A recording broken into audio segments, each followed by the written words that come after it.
Labas vakaras. Seimas imasi pensijų reformos. Vienas pagrindinių klausimų joje pensinio amžiaus vėlinimas iki 65 metų. Rimantas Dagys, parlamentaras, sako, kad tai neišvengiamas sprendimas, kurį diktuoja blogėjanti Lietuvos demografinė situacija. Tad kaip yra iš tiesų, premjero Andriaus Kubiliaus teigimu, jog pensijų didesnių mes galim laukti dešimtmečiais.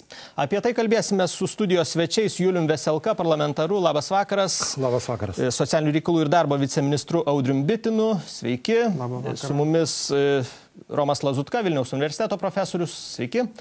Bei Raimundas Kuodis, daktaras ekonomistas. Labas vakaras. Sveiki. Ir dėmesio trumpam į ekraną. Turime rasti tokius sprendimus, kurie garantuotų, kad būsimieji pensininkai 25, 30 ar 40 metais gautų padorią pensiją, matuojant tos pensijos santykį su vidutiniu atlyginimu. Norint spręsti būtent tokius du iššūkius pensijų sistemos, reikia dviejų sprendimų. Tai pensinis amžius turi pamažu, bet nuosekliai ilgėti. Ir antras dalykas, turi taip pat didėti vadinamas privatus kaupimas. Mes turime nuomonę labai aiškiai ir tiesiai. Kurti darbo vietas, o ne ilginti pensinį amžių. Pensininkai savo darbą valstybėje padarė. Jie yra verti pagarbos ir poilsio. O valstybė turi gelbėti jauni, o kad jie gelbėtų, jie turi turėti irgi tam tikras sąlygas. Pone Veselka, artimesnė jums premjero Kubiliaus nuomonė dėl pensinio amžiaus ar Broniaus Bradausko? Kubiliaus man labai artima nuomonė. Pavyzdžiui, jeigu kalbėtume apie 3000 metus ir apie padorę pensiją. O kas tai yra padori pensija, taip niekas čia nepasakė. O jūsų požiūriu, kas yra padori pensija? Padori pensija, tai kuo didesnė, to padoresnė. Bet jau bent minimum sodra turėtų užtikrinti 40% nuo vidutinės algos.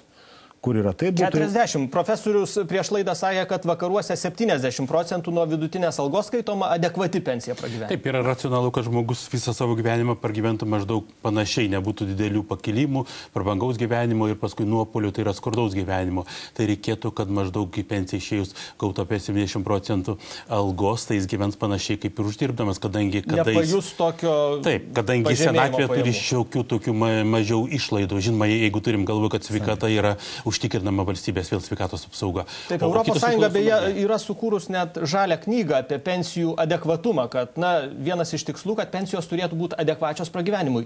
Ką ten kalba apie pensijų dydį? Tai iš tikrųjų yra Europos Sąjungos žalioji knyga, ten yra numatyta, kaip reikėtų reformuoti pensijų sistemas, tačiau tokių receptų, kad padarius taip ir taip tikrai mes pensijas turėsim, nieks nepateikia.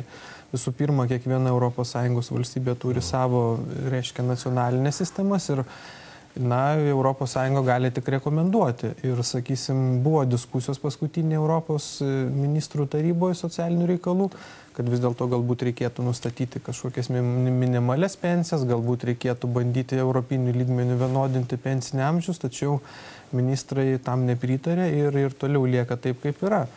Tai vis dėlto šitoje knygoje yra labai aiškiai pasakyta, pensinis amžius, jo didinimas neišvengiamas ir yra, galime labai lengvai rasti informaciją, kad beveik visos šalis jau yra pasididinusios aplinkinės ir vakarų Europos. Vienas dalykas, kitas dalykas, reikia steigti kuo daugiau įvairių fondų, skatinti fondų veiklą, kad tas kaupimas plėstųsi, vystytųsi ir žmogus galėtų pasirinkti. Tai mes apie tai pakalbėsim, bet Juliau, šypsotės, kai sakė neišvengiamas. Jūs nesutinkat, kad pensinio amžiaus vėlimas yra neišvengiamas ar kas? Ne, aš pavyzdžiui, iš tikrųjų sutinku, kad toks dalykas gali būti. Bet tai gali būti prie tam tikrų sąlygų. Jeigu iš tikrųjų, pavyzdžiui, ilgėtų kartu su pragyvenimo amžiaus ilgėjimu būtų, tai viskas tvarkoj. Bet jeigu susimanys taip, kad, pavyzdžiui, vyrų dabar atrodo pragyvenimo amžiaus vidutinis yra 60 metų, padarysit 65 metus pensiją, tai iš karto tegu vyrai sako, atleiskim nuo jų mokesčių sodrai, nes dauguma vyrų pensijų negaus. Todėl aš sutinku, kad tas yra būtinas, bet kartu galvokime, kad ir amžius ilgėtų žmonių. Tas svarbu, Raimundas turi argumentą, žmonės nesulauks pensijos, jeigu pavėlinsim pensinį amžių, sako Julius Veselka. Vyrai. Mes matom, kiek, kaip sakant, toli pasistumėję debatai dėl sodros Lietuvoje. Vėl grįžtam prie tų pačių klaidų elementarių, kurios buvo daromas prieš 20 metų, prieš 10 dabar. reikia skirti vidutinį amžių nuo laukiamos gyvenimo trukmės sulaukus, tarkim, 60 metų. Šitai labai skirtingi dalykai. Vidutinį vyrų amžių labai smarkiai sumažina, tarkim, jaunų žmonių žūtis keliuose ir jie tą vidurkį numuša. Bet jeigu žmogus jau sulaukia 60 metų, jis turi šansų gyventi, sakykime, 15 dar metų. Tai čia yra skirtingi dalykai. Raimundai, bet ir Bronius Bradauskas kalba, kad vėlinimas pensinio amžiaus skatins bedarbystę, jaunimo nedarbą ir, na, galima sakyti, ir nuskurdins tam tikrą prasme žmonės. Vėlgi, 19 amžiuje buvo toks mitas, kad yra kažkoks fiksuotas darbo kiekis, kurį reikia padaryti. Iš tikrųjų, jeigu žmonės įsitrauktų į darbo rinką, jie sukurtų didesnį produktą, sukurtų darbo vietas ir kitiem, taip kad čia tas mitas, kad senimas konkuruoja su jaunimu kažkaip labai ypatingai.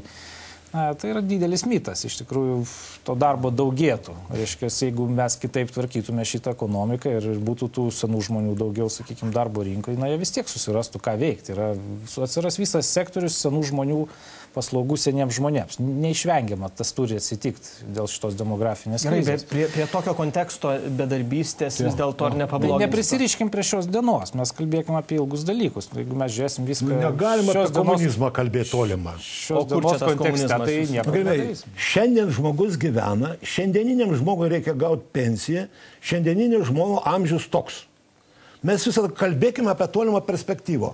Aš sutinku, kad reikia turėti, neturint perspektyvos nebus, bet reikia ir šiandien žiūrėti. Tai ką mes šiandien užkaskim viską, sunaikykim. Gerai, bet yra prielaidų dabartiniam pensininkam. Na, mes dabar kalbame apie perspektyvą. Iš ties, pensinio amžiaus vėlinimas yra dešimtmečio ar penkmečio dalykas, bet profesoriau, na, žmonėsgi dabar nori valgyti, už butą mokėti, už šilumą. Ką jiem galvoja? Ir aš pridėčiau, kad jie nori ir dirbti, ir Lietuvoje pagyvenusių žmonių dirbančių yra pakankamai daug, ir daugiau negu vidutiniškai Europoje. Ir tas, na, polinkis dirbti, aišku, ne iš tokio gero gyvenimo, kadangi pensija yra labai menka, tai žmogus nesulaukęs pensinio amžiaus, paprastai jis nesiekia eiti iš karto iš darbo, tik tai tiek, kad jeigu jis nelaikomas, tai jis išeina paprastai į pensiją. Bet kita vertus nereikėtų žiūrėti taip, kad kuo ilgesnis darbas tai yra lyg vergovė, žmonėms dirbti yra, na, ir sveika, ir malonu, jeigu tas darbas yra tikrai geras, jeigu jie darbo rinkoje nediskriminuojami, todėl kad kitą dalyką aš galiu paminėti, kad tyrimai rodo, kad žmonės galvoja Lietuvoje, kad didžiausia diskriminacija yra dėl amžiaus. Tai čia reikia turėti galvoje, kad jeigu mes atidedam tą pensinį amžių, tai reikia daug dar papildomų pertvarkymų. Žodžiu, reikia kalbėti apie tai, kad žmonės... Yra prielaidų dabar tas pensijas pakelti iki tokio adekvataus lygio, kad žmogus, na, turėtų už ką ne tik būtiniausius poreikius patenkinti, bet ir kažką daugiau padaryti.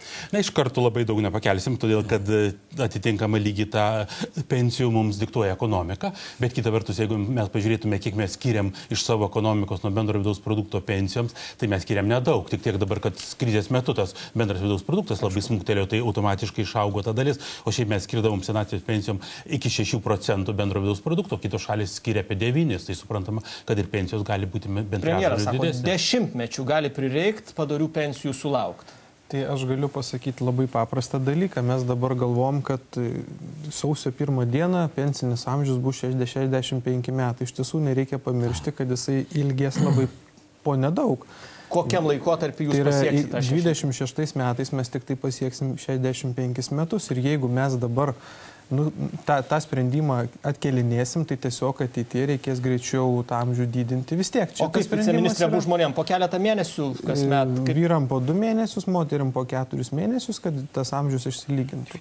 Ir iš tikrųjų tai nėra taip nėra tragiškai, na, kaip čia galbūt galima nupaišyti, kad iš karto dabartiniai pensininkai turės grįžti darbą ir vėl dirbti. Žinoma, kad taip nebus. Tai šita sistema bus taikoma tik tai tiems, kurie išeina į pensiją tuo metu, naujiems pensininkams, tie, kurie jau gauna pensiją savaime suprantama gaus. Bet Raimundas Kuodis yra beje pasakęs ir šitoj laidoj, kad mūsų pensijos buvo pakankamai mažos, žiūrint į mūsų ekonomiką. Ji nebuvo tokia negera, tokia bloga.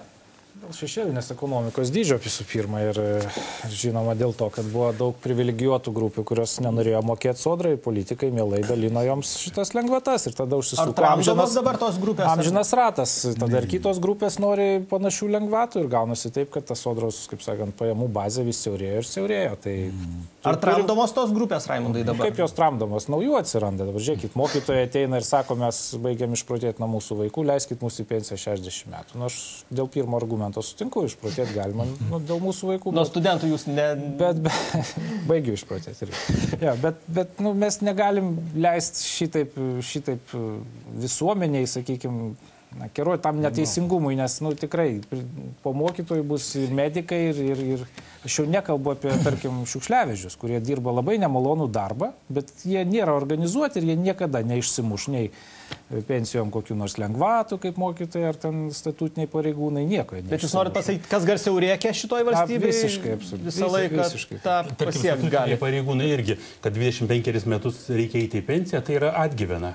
Šiais laikais žmonės keičia profesiją keletą kartų per gyvenimą, tai tiesiog reikia sudaryti sąlygas, kad jie žmonės atidirbė, tarkim, ten, kur amžius riboja jų darbo galimybės, reikia jiems padėti perėti į kitą sritį ir toliau dirbti. Bet tos problemos nesprendžiamas, jos žymiai daugiau kainuoja visuomeniai, negu kad mes padėtume tiem žmonėm integruotis į naujas profesijas, į naujus darbo vietas ir panašiai. Tai tiesiog mes 45 metų vyram pradedam mokėti pensijas. Tai žiūrėkit, žmonės ir Delfi rašo, aš pacituosiu. Aš dar keletą tokių minčių dėl vadinamųjų privilegijuotų pensijų. Iš tikrųjų, mes matom ir ministerija mato, kad tai yra problema. Ir šita reforma irgi palies valstybinės pensijas, galbūt nuo 12 metais mes parengsim naują koncepciją, kaip tas pensijas valstybinės integruoti į normalią socialinio draudimo sistemą. Kaip palies, jūs mažinsit ratą žmonių gaunančių pensijas, ar kaip konkrečiai? Mūsų nuomonė yra ta, kad jeigu žmogus dirba darbą, jisai turi mokėti socialinio draudimo įmokas ir nebūti kažkokių privilegijuotų kategorijų, kad ten didesni tarifai. Aš norėčiau pažymėti, kaip Prancūzijoje vyko po Antrojo pasaulinio karo. Buvo nuspręsta, kad sistema turi būti vieninga, universali, tačiau nebuvo socialinės grupės tam taip stipriai veikia, kad vis dėlto buvo dabartiniu metu jie turi apie 50 skirtingų sistemų ir bando suintegruoti ir tas labai sunkiai sekasi, nes suteikti visada yra paprasčiau negu atimti. Tai šitas darbas yra tikrai sudėtingas tačiau mes matom vis dėlto, kad tą reikia daryti ir jeigu žmogus, sakysim, dirba ar teisme, ar kur nors kitoj struktūrai, jisai tiesiog gauna tą patį darbo užmokestį, jisai moka socialiniam draudimui ir gauna išmokas kaip ir visi kiti. Bet pažiūrėkite, dabar kalbama ir apie privačius fondus. Pone Juliau, jūsų požiūriu, štai ta valstybinė socialinio draudimo sistema, ją dažnas kritikuoja, ji gebės užtikrinti žmonėms ateityje adekvačias pensijas. Ar vis dėlto manot, kad reiktų žmonėms ieškotis ir kitų alternatyvų? Aš tai mano toks požiūris būtų, kad reiktų žmonėms visgi atvirai pasakyti, kad iš valstybinio socialinio draudimo padorių didelių pensijų nesitikėkit. Bus tam tikrų dydžio vidutinės pensijos pagal ekonominės sumoms, o kas norite gauti didelės pensijas, didesnės pensijas, nebijote rizikuoti, laukiate, kad tenai kažkokie fondai jums duos, tai imkite ir investuokite iš savo uždarbio. Valstybė gali ten grąžinti, sakysim, kažkiek procentų, subsidijas dar visą, bet investuokite iš savo uždarbio. Tada, o rinkos sąlygomis, atsiprašau, atliekamus pinigus yra kur įdėti. Jeigu tarybiniais tu niekur negalėdavo įdėti, skirus į banką padėti.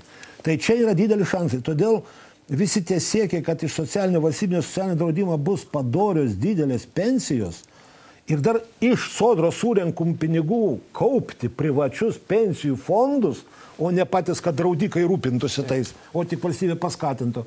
Tai čia mes nei privačių tų pensijų fondų didelę paramą daus, greičiausiai pinigus išvaistys jie arba krizės su jais, infliacijos su jais ir bus ta valstybinė socialinio draudimo pensija. Todėl mano galva, ir sakau, atsakingai galiu pasakyti visiems, kad valstybinis socialinis draudimas ir 30 ir 40 metais didelių pensijų nesugebės mokėti. Raimundai, sutinkat su tokia nuomonė, ar manot, kad užteks resursų socialinio draudimo?